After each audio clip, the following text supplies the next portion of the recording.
Halo, kami dari kelompok 7, pengauditan 1. Saya Ria Ariesta Putri, yang kedua Yola Yolanda, dan yang ketiga Tika Maulani. Kali ini kami akan menjelaskan tentang laporan audit. Laporan audit merupakan hasil akhir dari proses audit yang menyatakan pendapat auditor mengenai kelayakan laporan keuangan perusahaan, apakah sudah sesuai dengan prinsip akuntansi yang berlaku secara umum, di mana laporan audit ini berbentuk dokumen atau catatan mengenai informasi keuangan suatu perusahaan pada periode akuntansi. Nah, selanjutnya yaitu bentuk-bentuk laporan audit. Terbagi menjadi dua, yaitu yang pertama laporan bentuk standar, merupakan bentuk laporan audit yang paling umum yang dibuat dengan pendapat wajar tanpa pengecualian. Artinya, laporan audit bentuk standar ini memuat suatu pernyataan bahwa laporan keuangan disajikan secara wajar dalam semua hal yang material. Yang kedua yaitu laporan yang menyimpang dari laporan bentuk standar. Terjadi di beberapa kondisi. Yang pertama yaitu adanya pembatasan lingkup audit, di mana auditor tidak berhasil menemukan bukti yang cukup. Yang kedua yaitu laporan keuangan tidak disajikan sesuai dengan prinsip akuntansi yang berlaku secara umum. Dan yang ketiga, auditor tidak independen. Pembahasan selanjutnya yaitu opini audit dan jenis-jenis opini audit. Opini audit merupakan pendapat dari auditor terhadap kewajaran laporan keuangan dari entitas yang telah diaudit. Selanjutnya yaitu jenis-jenis opini audit. Yang pertama yaitu opini wajar tanpa pengecualian. Diberikan oleh auditor jika auditor tidak menemukan kesalahan yang material secara keseluruhan dalam laporan keuangan, dan laporan keuangan dibuat sesuai dengan prinsip akuntansi yang berlaku secara umum. Laporan keuangan akan mendapatkan opini wajar tanpa pengecualian jika laporan keuangan dan bukti audit yang dibutuhkan lengkap. Yang kedua, standar umum telah diikuti sepenuhnya dalam perikatan kerja. Yang ketiga, laporan keuangan disajikan sesuai dengan prinsip akuntansi yang berlaku secara umum. Dan yang keempat, tidak terdapatnya ketidakpastian yang cukup berarti mengenai perkembangan di masa depan. Jenis opini audit yang kedua yaitu opini wajar dengan pengecualian. Artinya yaitu laporan keuangan dapat diandalkan, tetapi masih ada beberapa masalah atau pos yang disembunyikan agar tidak salah dalam mengambil keputusan.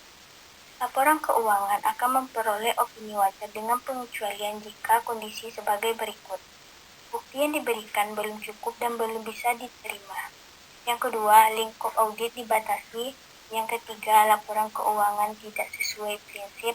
Dan yang keempat, prinsip akuntansi tidak diterapkan secara konsisten.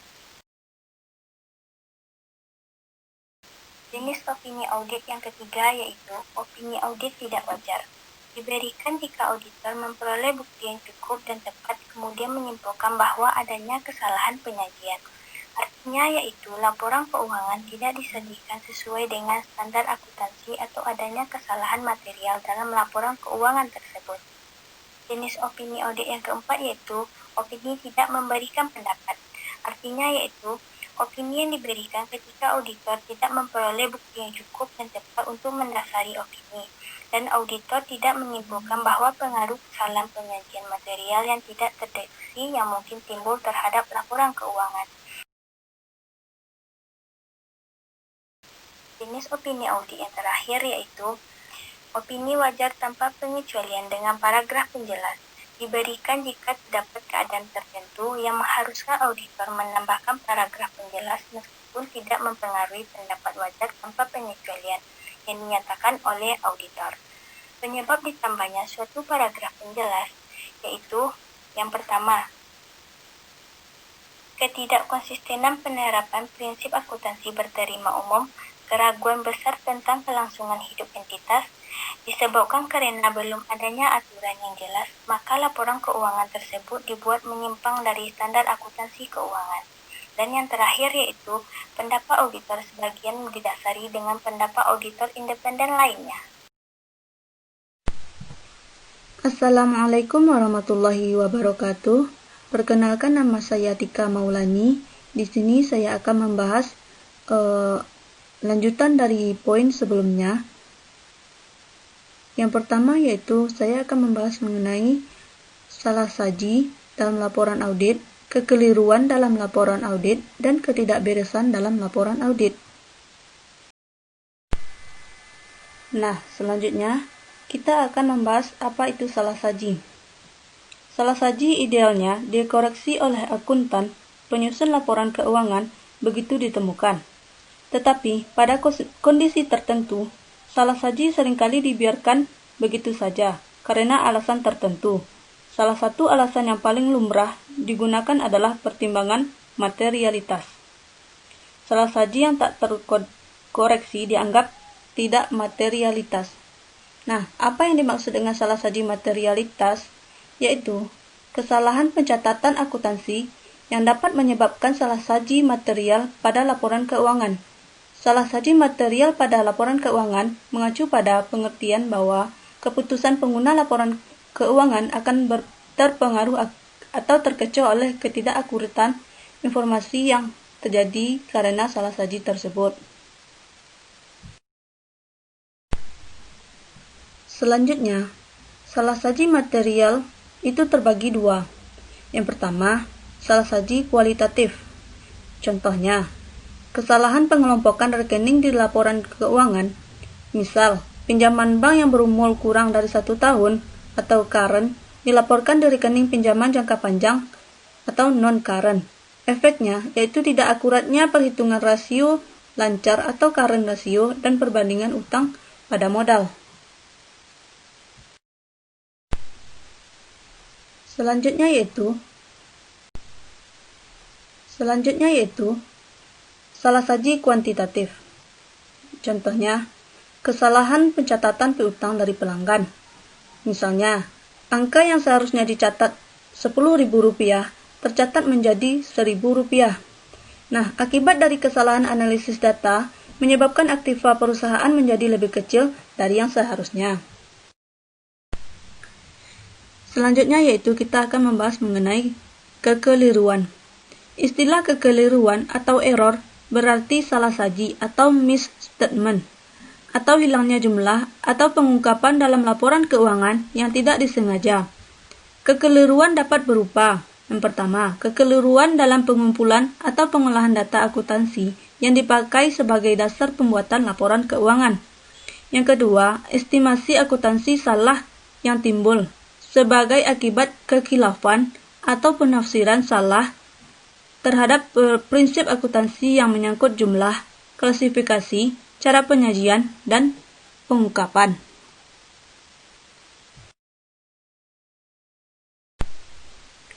Poin selanjutnya yaitu yang dimaksud dengan ketidakberesan. Ketidakberesan atau irregularities adalah salah saji atau hilangnya jumlah atau pengungkapan dalam laporan keuangan yang dilakukan secara sengaja. Ketidakberesan mencakup kecurangan dalam pelaporan keuangan yang dilakukan untuk menyajikan laporan keuangan yang menyesatkan, yang seringkali disebut dengan kecurangan manajemen, dan penyalahgunaan aktiva yang juga sering disebut unsur penggelapan. Ketidakberesan dapat terdiri dari perbuatan yang mengandung unsur manipulasi, pemalsuan, atau pengubahan catatan akuntansi atau dokumen pendukungnya yang merupakan sumber untuk pembuatan laporan keuangan. Yang kedua, penyajian salah atau penghilangan dengan sengaja peristiwa, transaksi, atau informasi signifikan lainnya. Yang ketiga, melakukan dengan sengaja. Selanjutnya kita masuk kepada poin D, yaitu tentang materialitas dan tingkat materialitas. Selanjutnya yaitu apa yang dimaksud dengan materialitas. Materialitas adalah prinsip dalam akuntansi bahwa item yang relatif penting dalam pengambilan keputusan harus dimasukkan dalam laporan keuangan. Dan Financial Accounting Standard Board mendefinisikan materialitas sebagai besarnya suatu kelalaian atau salah saji dalam laporan keuangan yang membuat pengguna laporan terpengaruh oleh informasi yang dihilangkan atau membuat keputusan berbeda jika informasi yang benar diketahui. Selanjutnya, kita akan membahas mengenai tingkat materialitas. Dalam perencanaan suatu audit, auditor harus menetapkan materialitas pada 2 tingkat. Yang pertama, tingkatan laporan keuangan. Pada tingkat ini, materialitas dihitung sebagai keseluruhan salah saji minimum yang dianggap penting atau material atas salah satu laporan keuangan. Hal ini disebabkan karena laporan keuangan pada dasarnya adalah saling terkait satu sama lain dan sama halnya dengan prosedur audit yang dapat berkaitan dengan lebih dari satu laporan keuangan. Yang kedua yaitu tingkatan saldo akun. Pada tingkat ini, materialitas merupakan salah saji terkecil yang mungkin terdapat dalam saldo akun yang dipandang material. Auditor idealnya perlu mempertimbangkan materialitas pada tingkat laporan keuangan. Bagaimanapun, salah saji yang tidak material secara individu bisa jadi material pada laporan keuangan bila digabungkan. Baiklah, perkenalkan nama saya Yola Yolanda. Di sini saya akan melanjutkan materi tentang hubungan tingkat materialitas dengan opini audit, penerimaan laporan audit, dan latihan menentukan opini. Baiklah, pertama saya akan menjelaskan tentang hubungan tingkat materialitas dengan opini audit. Konsep materialitas menggunakan tingkat-tingkatan dalam mempertimbangkan jenis laporan yang harus dibuat. Tingkatan yang pertama yaitu tingkat materialitas tidak material, di mana tidak mempengaruhi keputusan yang dibuat oleh pengguna laporan. Jenis opininya wajar tanpa syarat. Selanjutnya, tingkat materialitas sangat material, di mana sebagian besar atau seluruh keputusan yang dibuat oleh pengguna laporan sangat dipengaruhi oleh kesalahan penyajian tersebut. Jenis opininya tidak memberikan pendapat atau pendapat tidak wajar. Selanjutnya, tingkat materialitas material. Ini mempengaruhi keputusan pengguna laporan hanya jika informasi yang salah saji tersebut sangat penting bagi keputusan tertentu. Tetapi, keseluruhan laporan keuangan disajikan secara wajar. Jenis opininya wajar dengan pengecualian.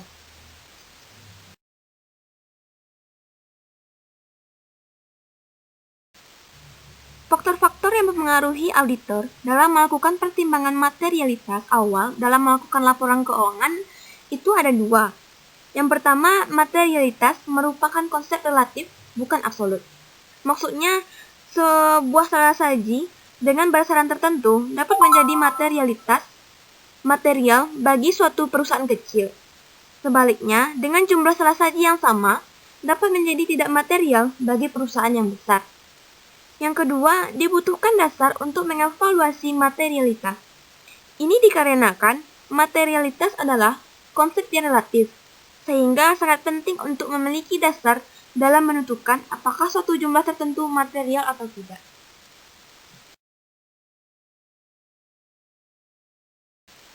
Selanjutnya, kita akan membahas tentang penerbitan laporan audit.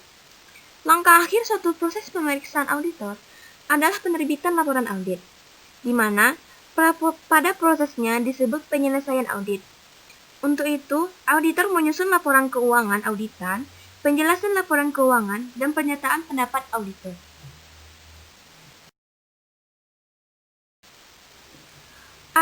Ada beberapa hal yang harus dilakukan oleh auditor dalam penyelesaian audit ini, yaitu yang pertama, penelaahan terhadap adanya kewajiban-kewajiban bersyarat.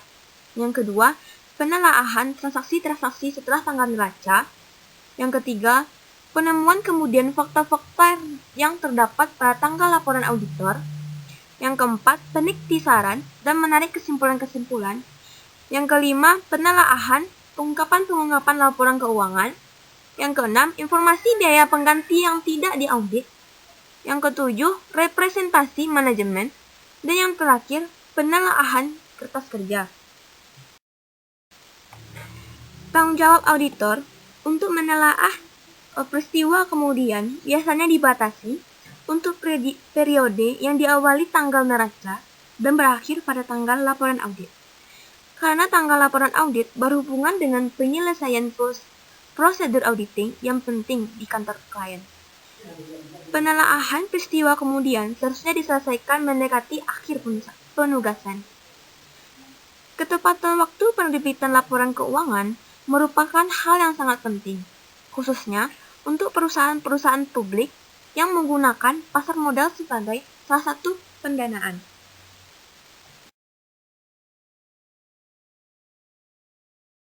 Selanjutnya yaitu latihan menentukan opini. Contohnya bisa teman-teman lihat pada paragraf penjelasan. Sebagaimana yang telah dijelaskan dalam catatan X atas laporan keuangan, perusahaan mencantumkan akun mesin dan equipment pada nilai yang ditetapkan oleh manajemen dan menghitung penyusutan berdasarkan nilai tersebut. Ini merupakan paragraf penjelasan. Dan yang merupakan pendapat atau opini yaitu, menurut pendapat kami, karena dampak hal yang kami uraikan dalam paragraf di atas, laporan keuangan yang kami sebutkan dalam paragraf pertama tidak menjadikan secara wajar. Ini merupakan paragraf pendapat atau opini. Baiklah, sekian penampilan dari kelompok kami. Kalau ada kata-kata yang salah, mohon dimaafkan. Wabillahi taufiq wal hidayah. Wassalamualaikum warahmatullahi wabarakatuh.